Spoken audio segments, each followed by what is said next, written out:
everyone. I am so excited to get on here and share with my beautiful friend right here, my ink, my story. And this is a great way for us to connect with others and to show people that tattoos actually are a walking, talking testimony.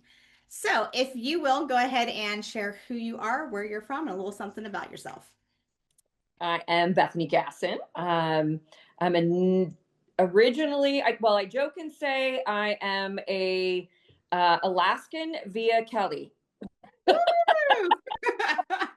California to Alaska, usually not your normal transition, but that's where we're at. Been here 17 years, and let's see, we were talking about tattoos, and so I'll kind of start down a journey. I was actually raised Jehovah's Witness, which is very anti-tattoo, very, very anti-tattoo. So I'll open it up with my first little story of tattoos, which is I hid my tattoos from my mom. Oh. I was in my mid-20s, recently divorced, and she didn't know that I had tattoos because they were hidden underneath clothes. But I bent over and my shirt, I was in her house, and my shirt exposed the one on my back. Oh. And my mom, who is the epitome of the Southern lady who would do nothing inappropriate, grabbed my pants and my shirt and pulled it off and said, "What did you do?" I didn't know to be mortified, and then had to remember I was old enough and it was fine. I was in my 20s, divorced. Yes. And I then turned around and for shock value only said, "Oh, Mom, that's not my first tattoo. That's my second one." I will never forget my mom's response. She goes, "Well, at least it's not ugly." Well, there's a plus. Well, there we have mutual ground. We were good. So I was definitely raised with the no tattoos. I had always wanted one. My first husband had one, and I thought it was always gorgeous, and I loved it. But I was like, I don't want a tattoo just to have a tattoo, because I asked him once, why? Like, what's the meaning of that? And he's like, I don't know, it was cool. Well, I don't know, it was cool wasn't enough for me to get a tattoo. And so I thought about it. So 4 years later, get divorced, and I think another 8 months on it. And I was like, you know what? I'm going to go get that tattoo. But now what is it and where is it going to go? And so I was very big on where on this canvas would a piece of art go, number one. Mm-hmm. And two, what's something that means something to me. And back then, I wasn't walking with God at all. I was atheist / agnostic. I couldn't quite figure out, but I left the Jehovah's Witness church and was on my own journey. And so I got my first tattoo of an animal that I love. So that for me was the big deal of like, okay, this is my favorite animal, and this is what I'm going to put on. And I did it small, and I also didn't want to pick something out of a book. I wanted something unique and individual. So had fun with that. And I have to ask, what's the animal? White snow tiger. Oh, so I would love to hear why the white snow tiger. Back then, it's funny because I've thought about the white snow tiger for forever, because it wasn't just a regular tiger. It wasn't just unique. It was unique. And later I would figure out that actually I was looking for my identity. Okay. And so this was something that was not the norm, outside of the box, as we will call it, didn't fit the mold. I definitely didn't fit the mold that I was asked to fit in the Jehovah's Witness church. But looking for who I was. So, and I related to this very rare animal. I got the privilege of seeing them and actually holding a baby, and feeding it with a milk bottle. So for me, that became this special animal that are just gorgeous and beautiful and different. And little did I know that would probably match most of my walk.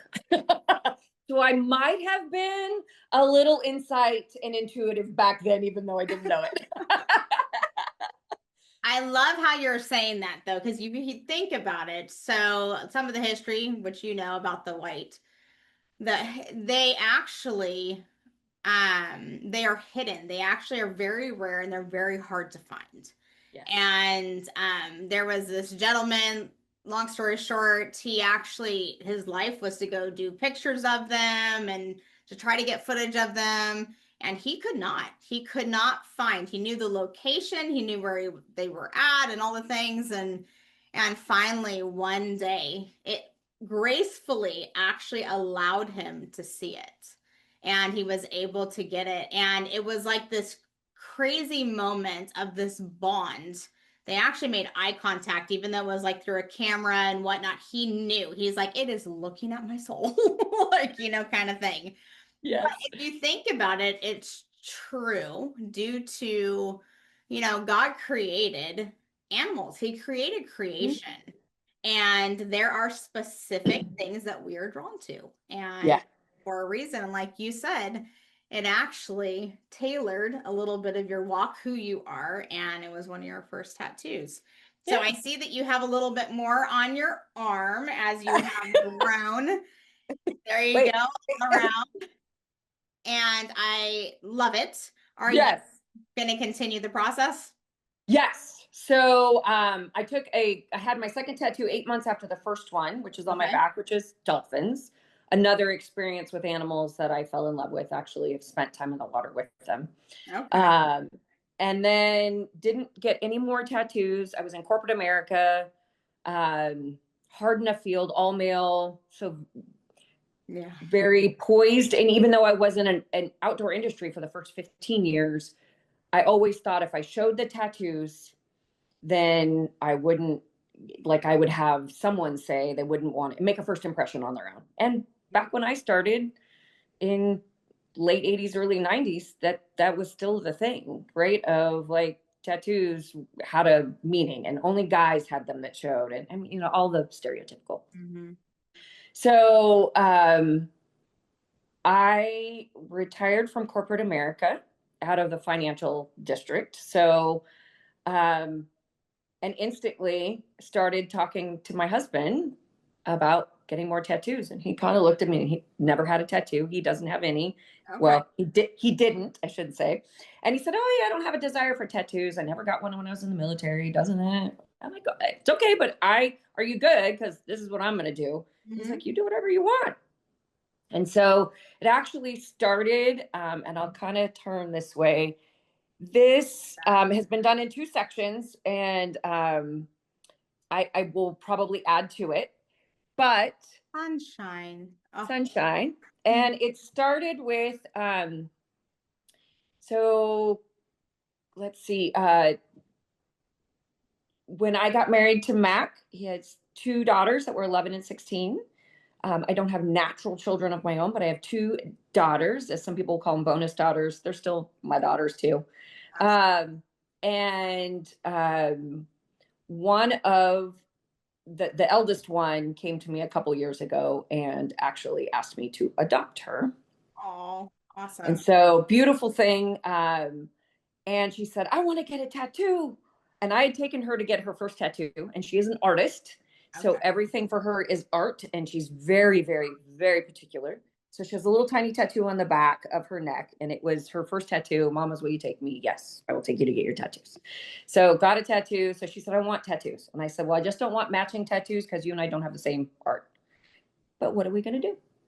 And she said, "Well, it started at your wedding to Dad." And I said, "Oh my gosh, I know what I'm going to do. I'm going to get the dahlia, the blood red dahlia from my bouquet." Hmm.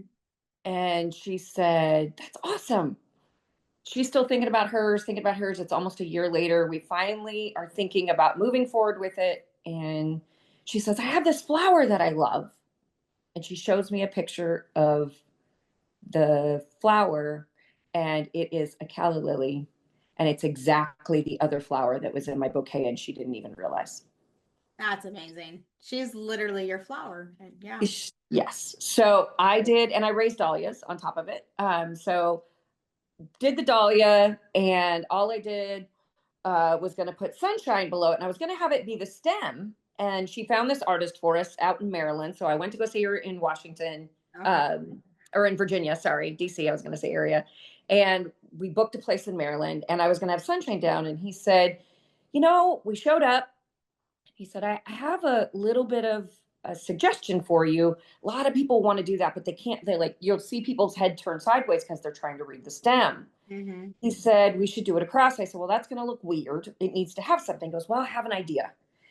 He has no clue of my pearl story, which for me is a big deal. So Be a Pearl is part of my deal, and my daughter's actually going to be a part of that.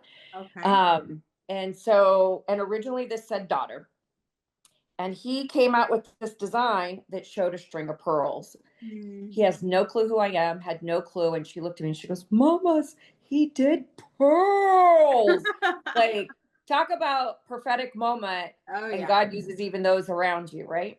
And then absolutely. I said to her, I said, I was going to put sunshine, which is a very long story, but that is my nickname for her. And I said, but I decided I just put daughter. And I turn around and looked at her, and she's crying. She said, sunshine.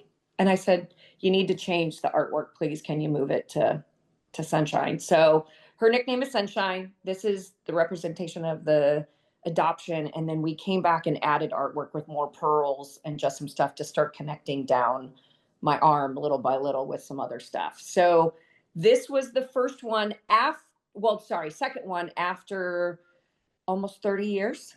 So Mm. there was a big gap in tattoos. Um, and this was a prominent piece. And then he's now done the second half of adding on. So definitely a journey there. And she ends up with calla lilies. She only does red ink only. She has no other color. And Okay. up until these, it was all line art, no shading. And she actually has shaded calla lilies, which when I had her look up the meaning of calla lilies, she ended up in tears. She had no clue. And Mm. so the new beginnings, all the things that come with that. So a rebirth, she was like, Mama's. So it started, Mm. and I will say it started one before that, and I'll do this really quick and then we can but this one is designed by me, and it is a butterfly, and its body is a key, Mm. and it has a crown. Yeah. And so it's a little symbolic and abstract, probably more is what we people would call the work on it.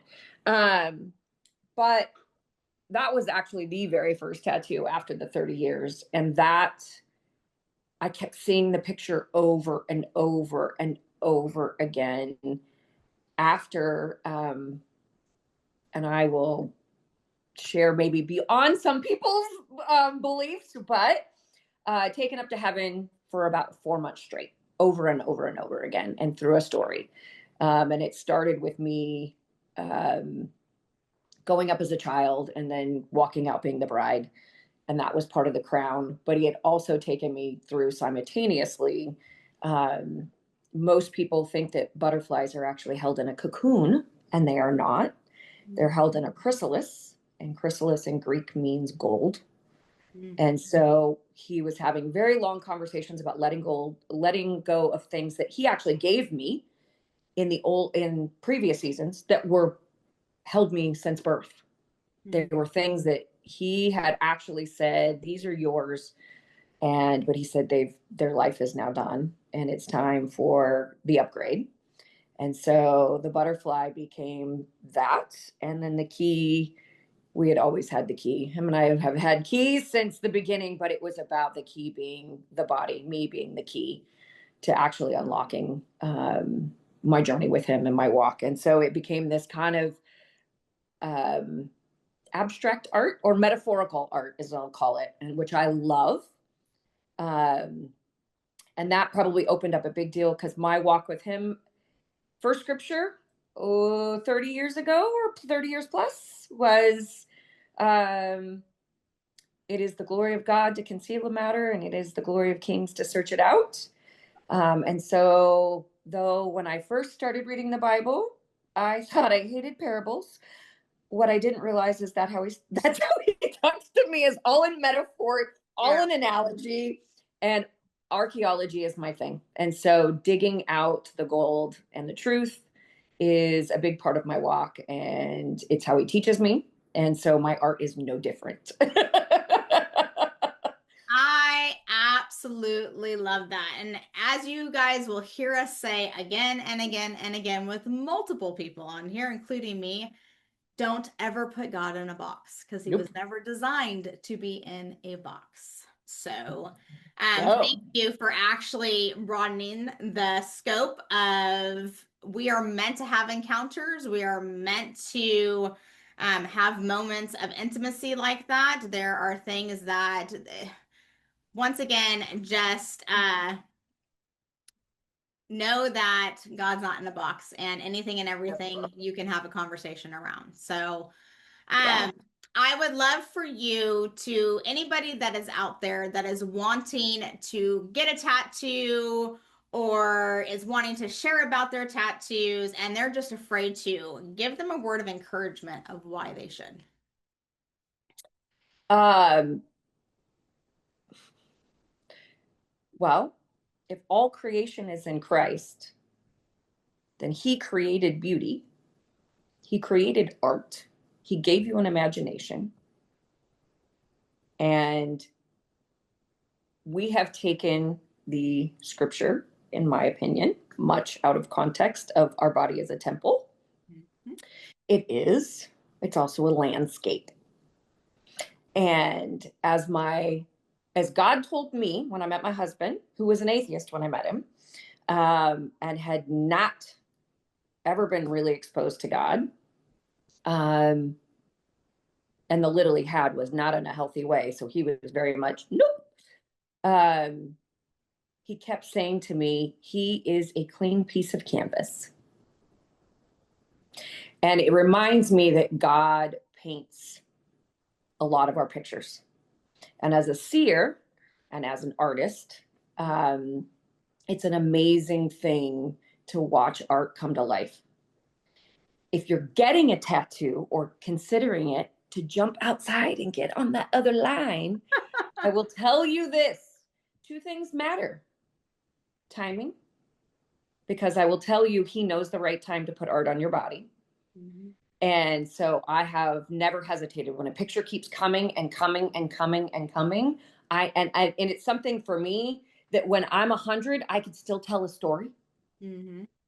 I can still tell a story about every tattoo I have. It's not the, well, I randomly showed up and just decided, the old drunk stories, right? When you're like, well, I was drunk at like the old military drunk bars, right? Those weren't, they were with meaning. They had symbolism, something that you're expressing what's on the inside. You're just putting it on the outside. And then it becomes a story that you share. Because at the end of the day, we're meant to share our stories. And if that's the conversation piece and you would like to, I think it's an amazing gift. And then the other part is placement. I think through all of my placements because one, some of them aren't for everybody else. They're just for me. And so they're not in spaces that, but there's still artwork on my body. And then some, they're for everybody. You ask, you're going to get a story if you want. And I will say that my very first one, he started asking questions, and I knew I was supposed to poke. He was just coming out of rehab and being sober, and he was getting his wife and his kids back, and it became a huge time for my husband and I actually to sit and encourage him for Mhm. about 4 hours while we sat and did the tattoo. And he was like, I don't know people like you, like do this when you get a tattoo. Yeah. So let me tell you, there is just as much that you get to give back as you share your art and share what God does in your life. And I think I posted on one of the things, I didn't go into it with ever the thought of, I'm going to do this to use it. It was, I'm just expressing on the outside what he's giving me that's really important to me. But Mhm. he draws people in to ask about it all the time. And it's those the people that usually we have a great conversation with. So if you've got them, I guarantee you there's a conversation around it. And you should come and get on this call and talk with Angel because there is a conversation with it because they do have meaning. There And is. they're more about, and everybody has something inside of them that is meant for somebody. Somebody may look at one of my tattoos and go, eh, but there's going to be somebody else. So, it takes all kinds to reach all kinds. So your journey will reach someone. That was a beautiful way to end it. Your journey will reach someone. It's true. Absolutely. It Yeah. absolutely is true. So I absolutely love that we got to connect with you. We got to hear your stories about your tattoos. She opened up a whole new thinking around that you can have encounters also with God, with Jesus, the whole thing, the Trinity. There's a lot to go deep into all of those things. And ask questions below as we post this. Connect if you are wanting to share your tattoo, if you're wanting to get your voice out there, if you're terrified to do it and you want a little bit of courage, do it. Do it anyways. So, everyone, thank you so much for joining us today. And I am excited to just see all that God's going to do with my ink and my story. We will connect with you again. Do you have any last words that you want to say? Just do it. Just do it. Woo!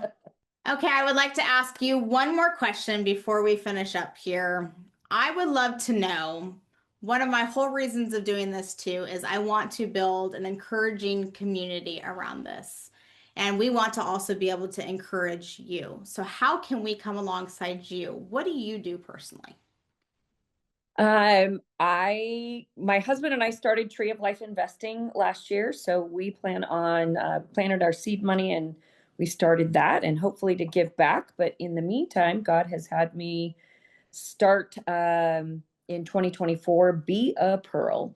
And, long journey out of what exactly that meant, but it is teaching women that their identity, and we're starting with women. It's actually going to be men and women here shortly. But starting with women's groups is, first level or first kind of section is one, making sure that you understand you're a pearl.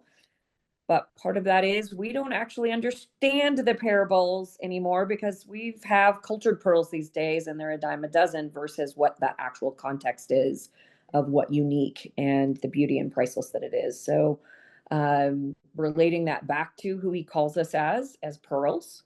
So identity first. And then second is also identifying the pearls that are inside of you. So the things that you've gone through in life, whether it be catastrophic event to someone else's life choices that have impacted you to your own choices that have impacted you to whatever. We all kind of know the story of Pearl, which is the irritant that ends up creating the pearl. Those are usually things, well, not usually, they always are things that will be given back to other people, and it's the journey through that.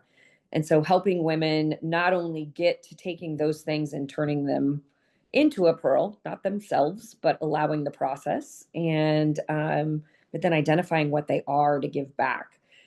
Kind of like your tattoos are part of your journey and you're giving back in this space. So um, and then also those that have been doing this for a really long time, but maybe there's things that they thought or we were taught that weren't for public consumption or for giving back. And actually, God's calling those out of hiding and into the light right now. So there are some people that they're like, yeah, I already know all of that. But He's shown me that there are some that are very far along in their journey, but still have pearls inside of them that are yet to be released. And so, one, I'm doing speaking, traveling speaking. So I just got back from South Africa and being asked to come back again next year. So I'm very excited. There are two more locations that I have meetings set up coming up soon. Hopefully that we will be able to do that. I'm coaching, so doing that, and then hoping to do some workshops and women's retreats. I've done one workshop and online. I am in Alaska, as I said, so that's sometimes a little tougher. So even traveling to do workshops, so would do a couple day workshop or a day workshop. So looking at all of those, and that's what I'm doing right now. And I'm also writing a trilogy book that God showed me I'm to write, basically re-explaining the parable of the pearl. And Oh, yeah. my daughter, who is actually a non-believer, is going to be my illustrator. So we have a collaboration going that's So um, going to start launching here soon. Um, and so that's the 2026 project, along with doing more. But my website is B without the E. So that was taken. And there's every counseling and coaching and thing out there with Be a Pearl. So it's the letter B, the letter A, and then pearl.com. So that's what I'm doing these days. perfect. And you guys, you will be able to find her information at the top of this. I'll put how they can get connected with you. So I'll get all that from you too, and what she's got going on. And so please take the time to get connected with Bethany, see what she has going on, how you can be part of it if it's something that you feel led to do. So we will put that on there. And then I'm trying to think. It's funny as she talked just a little bit at the end, I was like, okay, yep, and yep. Okay. I'm like, these connections are so important. If there Yeah. is somebody on your heart that you are feeling led to reach out to, just do it. If you're feeling led to get a tattoo, just do it. What? And she would tell you take a little bit of time and know where you're going to get it and all the things. Timing does matter, but truly, if it's something that you have been knowing that needs to happen, just do it. So. Thank you Thank so you. much for sharing today. Thank you for everything that you do and being a voice to help other women step out in who they are. Thanks for Truly having me. I appreciate it. welcome. All right, everyone, have an amazing rest of your day, and we will see you back soon. Bye. Bye.